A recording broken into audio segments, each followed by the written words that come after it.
Indian polity one linear questions देख रहे थे। गवर्नर वाला टॉपिक और सीएम वाला टॉपिक इस वीडियो में कवर कराती हूँ। नोट्स आपको टेलीग्राम पे मिल जाएंगे एंड अगर बाकी किसी टॉपिक का देखना है तो प्लेलिस्ट चैनल पे अपलोडेड ऑलरेडी है। तो जैसी पोजीशन प्रेसिडेंट की होती है सेंटर पे नॉमिनल पोजीशन, वैसे ही स्टेट पे गवर्नर की पोजीशन होती है नॉमिनल। तो स्टेट के नॉमिनल एग्जीक्यूटिव हेड जो है वो गवर्नर होते हैं और ऑफिस ऑफ गवर्नर इंडिया में होना चाहिए, ये कॉन्सेप्ट हमने कनाडियन कॉन्स्टिट्यूशन से लिया है। एंड मिनिमम एज रिक्वायर्ड जो है 35 ईयर्स। टेन्योर कितना होता है गवर्नर का? वैसे तो 5 साल होता है, लेकिन जो आपका किताबों में लिखा होता है, बुकिश लैंग्वेज में देखें तो वो है that the governor holds office during pleasure of president, कि जितना प्रेसिडेंट चाहते हैं उतना इनका टेन्योर हो सकता है।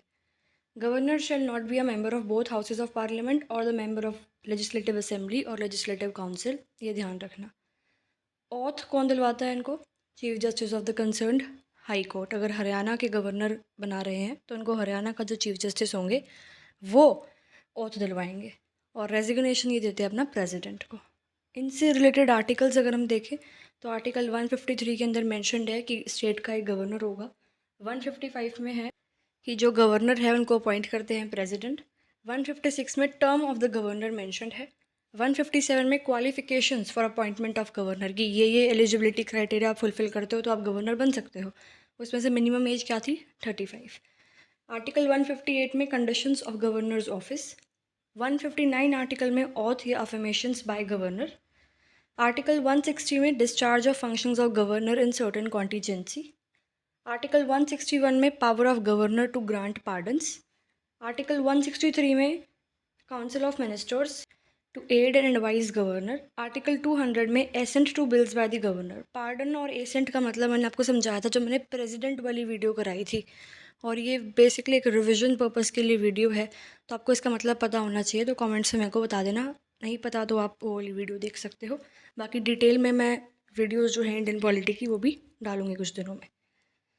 Article 201 bills reserved for consideration of president by governor.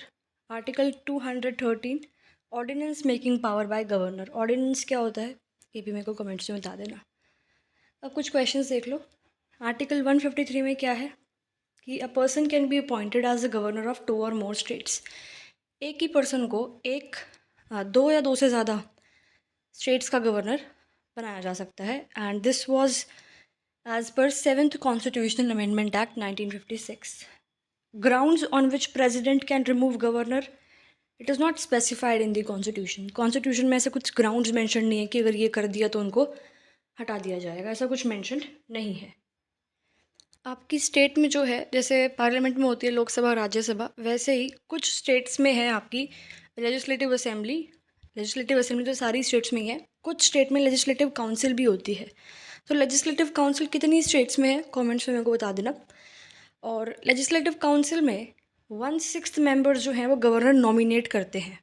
जो art, science, literature, social science या अकाउंट्स एट्सेट्रा जो फील्ड्स हैं उनमें उनका कुछ जो है ज़्यादा एक्सपेंश जो है एक्सेप्शनल उन्होंने कुछ सर्विस दी हो। फिर ट्राइबल वेलफेयर मिनिस्टर जो है झारखंड में और छत्तीसगढ़ में, एमपी में, ओडिशा में, he is appointed by governor. Prorogation of state legislative assembly ordered bye governor. Prorogation क्या होता है ये भी मैंने बताया था प्रेसिडेंट वाली वीडियो में।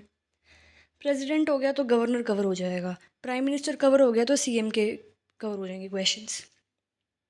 सैलरीज और अलाउंसेस जो है गवर्नर को जो मिलती है वो कहाँ पे चार्ज होती है?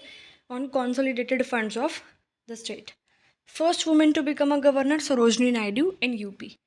Chancellor of state universities in state. State में जो स्टेट यूनिवर्सिटीज़ होती हैं उनके चांसलर कौन होते हैं? गवर्नर। और जो सेंट्रल यूनिवर्सिटीज़ हैं इंडिया में उनके चांसलर कौन है? प्रेसिडेंट। लेकिन एक एक्सेप्शन है यहाँ पे कि विश्व भारती यूनिवर्सिटी जो है सेंट्रल यूनिवर्सिटी है, उसके जो चांसलर है वो है प्राइम मिनिस्टर।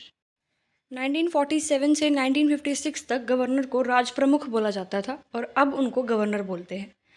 प्रेसिडेंट और गवर्नर की पार्डन में क्या डिफरेंस है?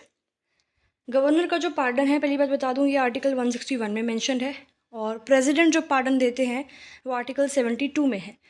प्रेसिडेंट के पास जो पार्डन है वो एक्सक्लूसिव पावर है to grant pardons in case of death sentence और in sentence inflicted by court martial.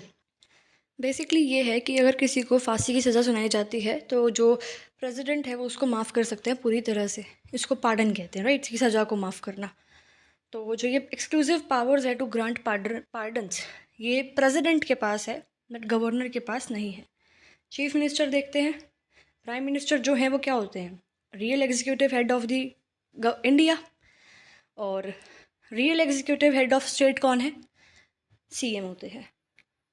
CM is appointed by governor and this concept is written in article 164. Oath to CM को oath कौन दिलाते हैं? Governor. Term of CM it is not fixed. वही चीज़ है इसमें कि जितना गवर्नर चाहता है उतना इनका टर्म हो सकता है, बट बेसिकली 5 साल का कंसिडर करा जाता है। हर जगह होता ही है ये इंडिया में। CM जो है he can be member of the legislative assembly as well as of the legislative council, और दोनों में से किसी के भी मेंबर नहीं है तो 6 महीने के अंदर कहीं ना कहीं से इलेक्ट करवाना पड़ता है। First women CM of independent India was Sucheta Kripalani from 1963 to 67 from UP. 91st constitutional amendment act वो बताता है कि size of council of ministers कितना होना चाहिए स्टेट पे। देखो, सेंटर पे जो काउंसिल ऑफ मिनिस्टर्स होते हैं उसमें कुछ मिनिस्टर ऑफ स्टेट होते हैं और यहाँ पे स्टेट मिनिस्टर्स, दोनों अलग अलग कॉन्सेप्ट है। मिनिस्टर ऑफ स्टेट हो गया कि सेंटर गवर्नमेंट के अंडर जो काम कर रहे हैं। स्टेट मिनिस्टर हो गया जो स्टेट में मिनिस्टर है, सेंटर लेवल पे नहीं है। अच्छा, तो जो आपकी लेजिस्लेटिव असेंबली है उसकी कम से कम 15% पॉपुलेशन, 15% से कम population size of council of minister हो सकते हैं। मतलब कितने काउंसिल ऑफ मिनिस्टर बन सकते हैं एक स्टेट की लेजिस्लेटिव असेंबली में? स्टेट की लेजिस्लेटिव असेंबली के 15% से कम। ठीक है। आर्टिकल 167 में मेंशन है duties of chief minister. And council of minister का हेड कौन होता है? CM स्टेट पे। और काउंसिल ऑफ मिनिस्टर का हेड सेंटर पे कौन होता है? Prime minister. Dissolution of legislative assembly कौन करते हैं? CM on the recommendations, right. मतलब कि CM की रिकमेंडेशन पे लेजिस्लेटिव असेंबली को डिसोल्यूट कर सकते हैं, डिसोल्यूशन उसका कर सकते हैं। Allocation of portfolios, council of minister state में जो है उनको पोर्टफोलियोज कौन एलोकेट करता है? CM। और गवर्नर और काउंसिल ऑफ मिनिस्टर के बीच में एक चैनल एक्ट करता है, of principal channel of communication, वो कौन है? CM।